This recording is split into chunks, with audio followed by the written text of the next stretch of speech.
বর্তমান সময়ে Facebook, Instagram, Twitter, TikTok এগুলোর মধ্যে ফটো আপলোড করতে ফটোটি একটু এডিট করতে হয়। সো আজকে দেখাবো আপনারা কিভাবে একটু প্রপারলি ফটো এডিট করতে পারবেন মোবাইল দিয়ে, আপনার অ্যান্ড্রয়েড ডিভাইস দিয়ে। সো কথা না বাড়িয়ে চলুন শুরু করা যাক। শুরু করার আগে যারা M.r Fahim Tech চ্যানেল পরিবারের সদস্য নেই তারা সাবস্ক্রাইব করে পাশে বেল আইকনটি বাজিয়ে দিয়ে M.r Fahim Tech চ্যানেল পরিবারের সদস্য হয়ে যাবেন। So let's start. বন্ধুরা, welcome back to another video. So বন্ধুরা, আপনারা সর্বপ্রথম ক্রোম ব্রাউজারে চলে যাবেন। দেন ক্রোম ব্রাউজারে এখান থেকে www.remove.pg আপলোড এটার মধ্যে দিয়ে দিবেন, আপলোড এটা সার্চ দিয়ে দিবেন। দেন সার্চ দিয়ে দিলে এরকম একটা ইন্টারফেস আপনার সামনে চলে আসবে। তারপর এখান থেকে দেখতে পারবেন আপলোড ইমেজ, আপলোড ইমেজে একবার টাচ করবেন। দেন তারপর আপনার গ্যালারি ওপেন হয়ে যাবে। দেন এখান থেকে আপনারা যে ফটোটা এডিট করতে চান এই ফটোটা নিয়ে নেবেন এখান থেকে। দেন ফটোটা সিলেক্ট করে দেওয়ার পর এখান থেকে এটা আপলোড হয়ে যাবে। দেন আপলোড হওয়ার পরে একটু প্রসেস হবে। সো এখান থেকে লোডিং হয়ে গেলে দেখতে পারবেন আমাদের এইটা ফটোটার ব্যাকগ্রাউন্ড রিমুভ হয়ে গেছে। তারপর এখান থেকে সিম্পলি নিচে পেয়ে যাবেন ডাউনলোড অপশন, এই ডাউনলোড অপশনে দিয়ে দিবেন। দেন এটা অটোমেটিকলি আমাদের গ্যালারিতে ডাউনলোড হয়ে যাবে।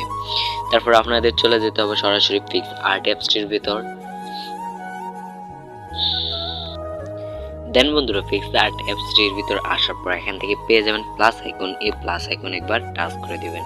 সো প্লাস আইকনে টাচ করে দেওয়ার পর এখান থেকে আপনার গ্যালারি ওপেন হয়ে যাবে। তারপর এখান থেকে অল ফটোজে চলে যাবেন। তারপর এখান থেকে আপনার ভিডিও ডেসক্রিপশন বক্স থেকে একটা ব্যাকগ্রাউন্ডের লিঙ্ক দিয়ে দিব, ওইখান থেকে এটা ডাউনলোড করে নিতে করবেন ব্যাকগ্রাউন্ডটা। That's it. তারপর এখান থেকে আমরা ব্যাকগ্রাউন্ডটাও এখানে প্রেস করে দেব। তারপর এখান থেকে চলে যাব, আমরা এখান থেকে সোয়াইপ করে চলে যাব। দেন এখানে পেয়ে যাবো আমরা এই অ্যাড ফটো, এই অ্যাড ফটোতে টাচ করে দেব। সো অ্যাড ফটোতে টাচ করে দেওয়ার পর আবার গ্যালারি ওপেন হয়ে যাবে। তারপর এখান থেকে আপনারা যে ফটোর ব্যাকগ্রাউন্ডটা আপনারা রিমুভ করছেন এই ফটোটা এখান থেকে নিয়ে নেবেন। দেন নিয়ে জাস্ট অ্যাড একবার টাচ করবেন। তারপর এটাকে আমরা ধরে এটাকে বড় করে দেব। সো এটাকে বড় করে ভিডিওর সাথে অ্যাডজাস্ট করে বসিয়ে নেবেন আপনারা। তো এখান থেকে আমরা এটা অ্যাডজাস্ট করে বসিয়ে নিব। তারপর এখান থেকে আমরা চলে যাব, এখান থেকে আপনারা ফটোটাকে কিন্তু এখান থেকে আপনারা অ্যাডজাস্ট করে বসাবেন। দেন এখানে দেখতে পারতেছেন আমাদের এটা অ্যাডজাস্ট হয়নি। তারপর আমরা এখান থেকে ফিল এটার মধ্যে টাচ করে এটাকে পাকা করে দেবো। দ্যাটস ইট, আমাদের এটা অ্যাডজাস্ট হয়ে গেছে। তারপর এখান থেকে টিক মার্কে টাচ করব। তারপর এখান থেকে আমরা এটাকে ডাউনলোড করে নেব।